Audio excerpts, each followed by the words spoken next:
Assalamualaikum warahmatullahi wabarakatuh. Halo guys, aku Nurzeni Suci Utami. Kalian bisa panggil aku Suci. Selamat datang di channel YouTubeku. Hari ini aku mau berbagi cerita pengalaman horor kawanku guys. Jadi aku punya kawan, kita panggil aja dia Sasa. Sekarang dia sepantaran dengan aku. Kita bercerita tentang pengalaman dia waktu menduduki kelas 2 SMP. Oke, jadi suatu hari, seperti sekolah yang lainnya, SMP Sasa juga mengadakan study tour. Study tournya itu ke Yogyakarta. Seperti biasanya, sebelum perjalanan dimulai, mereka dikumpulkan di suatu titik kumpul untuk berdoa. Setelah berdoa, mereka melakukan perjalanan tuh. Ya, seperti anak-anak pada umumnya, Sasa dan teman-temannya bermain di dalam bus sambil menikmati perjalanan. Tentu saja. Kemudian hari menuju malam. Posisi Sasa dan kawan-kawan pada saat itu sudah berada di daerah Jawa. Namun Sasa nggak tahu pasti dia berada di kota mana. Salah satu teman Sasa ada yang penasaran sehingga dia bertanya kepada guru yang berada di dalam bus tersebut. Apakah masih lama untuk tiba, Pak?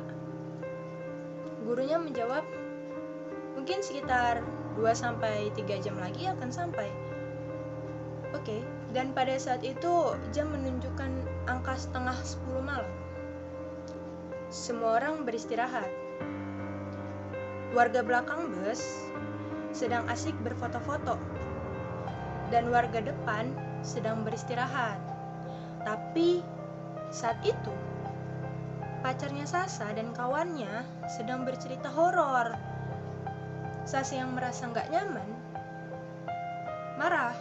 Dia bilang, ih apaan sih, kayak nggak ada cerita lain aja, orang udah malam. Dan sambil menggerutu di dalam hatinya karena ketakutan, mana malam Jumat. Kebetulan saat itu Sasa duduk di dekat jendela. Namun ketika sedang melihat ke arah jendela, biasanya kan kalau kita pergi ke daerah Jawa gitu, pemandangan yang sering muncul kan sawah-sawah gitu kan. Tapi ini berbeda. Yang Sasa lihat adalah pemandangan bebatuan. Ada batu yang cukup besar yang cukup menarik perhatian Sasa juga. Dan gak cukup sampai di situ, Sasa juga melihat ada anak kecil di sepanjang jalan. Namun Sasa mengira bahwa itu hanya imajinasinya saja, sehingga dia tidak terlalu menghiraukan hal tersebut. Yang ada di pikirannya justru, apakah ini jalan yang benar atau kami tersesat? Tapi Sasa tetap berusaha untuk tenang dan berpikir positif karena dia tidak sendiri, jadi dia tidak perlu takut. Ada kawan-kawan yang bersama dengan dia dan juga guru-gurunya. Lalu singkat cerita, tibalah mereka di suatu hotel. Kita sebut saja motel underscore home. Oke, kita sebut motel underscore home. Tepat pada pukul 12 malam, Sasa dan kawan-kawannya naik ke lantai kamar. Ya, ke lantai kamarnya sekitar lantai 5.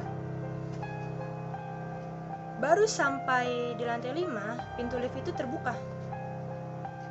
Sasa merasakan bahwa ada energi lain di lantai tersebut. Kemudian Sasa dan ketiga kawannya berjalan menuju kamarnya. Dan Sasa masih merasakan ada yang janggal. Jadi dalam satu kamar ini terisi 4 orang ya guys. Sasa salah satunya. Ada yang janggal, jadi seperti ada yang sudah menanti kedatangan mereka. Dalam hati Sasa, dia memberi salam kepada orang-orang yang sudah menanti kedatangannya. Mungkin ketika pintu kamar dibuka, masuklah mereka, cuci tangan, menaruh barang, menonton TV, pergi mandi, dan pergi tidur. Tidak ada hal yang terlalu menakutkan di sini, namun mereka berempat takut terhadap satu hal, yaitu kamar mandi.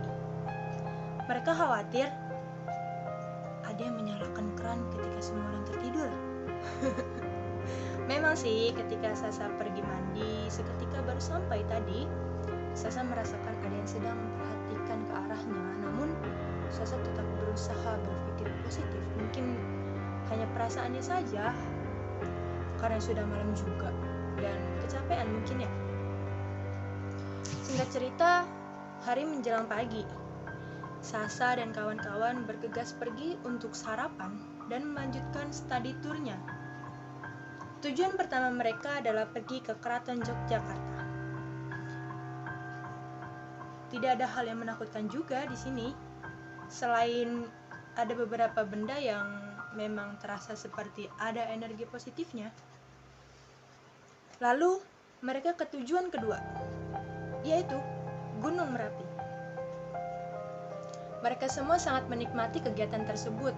Namun, ketika Sasa dan kawan-kawan masuk ke daerah wisata seperti gua gitu, hal pertama yang Sasa lihat adalah batu yang sangat besar. Dan Sasa merasakan ada seseorang yang sedang bertapa di atasnya, di atas batu itu. Kemudian Sasa mengelilingi ruangan gua tersebut dan mencium udara. Tidak hanya Sasa, tapi juga teman-temannya, teman-teman yang lain. Karena hari mulai mendung dan gerimis, mereka memutuskan untuk kembali ke penginapan. Kemudian berjalanlah kegiatan seperti biasanya. Mereka pergi ke pasar Malioboro, berburu belanjaan, baju, oleh-oleh, segala macam. Lalu karena mereka sudah capek, mereka istirahat. Dan ketika malam tiba, oh ya, ini malam terakhir ya, malam terakhir. Mereka hanya 2 malam berada di Jogja ya guys, dan ini malam terakhir. Mereka mengemas barang untuk besok pagi mereka out dari hotel tersebut. Ya, setelah selesai mengemas, mereka berbaring untuk istirahat sembari menonton TV. Melihat ketiga temannya sudah tidur, Sasa juga pergi tidur.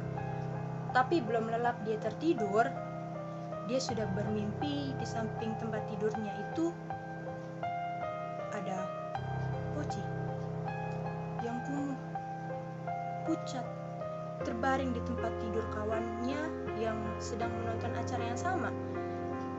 Dan tentu saja itu membuatnya terkejut sehingga harus bangun dan membuka matanya. Tapi ternyata ketika dia membuka matanya, kawannya ini tidak sedang berbaring, melainkan sedang mengemas pakaiannya. Ya, bagaimana mungkin makhluk yang berbeda alam dapat melihat acara TV yang sama? Takut temannya melihat hal yang sama dan terjadi kegaduhan, akhirnya Sasa tetap terbangun dan menunggu temannya terbaring di kasur lagi. Kemudian ketika temannya sudah terbaring di kasur, mereka pergi tidur. Dan ketika sudah pagi di mana mereka harus check out, mereka pergi sarapan. Tapi Sasa dan kawannya, 1 orang, dia kembali ke kamar dan mengecek apakah ada barang yang tertinggal. Sembari Sasa membuat video dan juga foto isi kamar dan berfoto-foto juga, selfie sebagai kenang-kenangan. Dan sepertinya kejadian malam itu membuat intuisinya lebih kuat lagi. Karena ketika Sasa sudah di bus, Sasa melihat-lihat foto yang dia ambil, dan salah satu foto yang berisi tetangga dari hotel yang dia tempati itu. Jadi ini hotelnya Sasa, motel underscore at home. Di sini ada hotel tetangga. Dia melihat keganjilan. Ada seseorang wanita melayang di atas ventilasi salah satu kamar hotel tersebut. Bagaimana mungkin manusia bisa melayang tanpa tangga dan juga tali pengikat? Ya, otomatis karena takut Sasa langsung menghapus foto tersebut. Dan gak lama setelah itu, teman-teman dalam satu busnya menceritakan kejadian ganjil mereka masing-masing. Sasa melihat seorang sinden di bus melalui visual kamera, dan itu nyata guys, benar-benar ada bentuknya. Kembali lagi dalam perjalanan malam. Jadi ini sudah malam ya guys. Perasaan Sasa sudah mulai tidak enak. Intuisi yang tidak disadarinya membuat dia berulang kali menengok ke arah tempat duduk belakang. Ke belakang bus. Lalu kemudian, teman dari pacarnya Sasa menarik pundak Sasa dan dia bilang ke Sasa untuk tidur. Kemudian Sasa bertanya kepadanya, "Ada itu?" "Ya, di belakang." Dan temannya menjawab, "Iya." Kemudian ketika Sasa tertidur, terjadi lagi, belum lelap dalam tidurnya Sasa.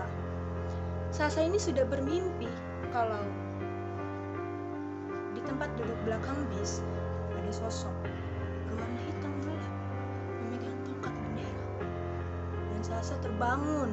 Kemudian dia bertanya kepada teman yang tadi menyuruhnya tidur, "Ada orang ya di belakang?" Dan teman ini menjawab, "Iya." Kemudian Sasa bertanya lagi, "Kok gelap banget? Kok orangnya gelap?" Dan temannya menjawab, "Ya, dia penunggu dari bis ini. Penunggu dari bis yang mereka tumpangi." Kemudian setelah kejadian itu, teman-teman bisnya Sasa yang sedang asik berfoto di belakang sampai ada yang ketempelan. Tiba-tiba, bayangin, lagi berfoto semuanya yang di belakang tuh, tiba-tiba ada yang ketempelan. Akhirnya dibantu sama temennya Sasa ini baca-baca doa seperti itu. Dan akhirnya studi tour ini selesai. Tapi nggak sampai di situ. Sasa melihat foto-foto mereka, teman-temannya ini, dan nggak sengaja Sasa juga melihat ada sosok juga yang ikut berfoto dengan teman-temannya. Ya, kemudian mereka juga menghapus semua foto tersebut, termasuk juga Sasa. Jadi pesan dari cerita ini yang bisa kita ambil adalah tetap menjaga sikap untuk tetap sopan santun ketika berada di tanah orang ya guys. Walaupun itu masih di negara kita sendiri, tapi tetap aja kita harus tetap sopan santun. Sekian dari saya, terima kasih, semoga kalian semua terhibur. Wassalamualaikum warahmatullahi wabarakatuh. Bye guys.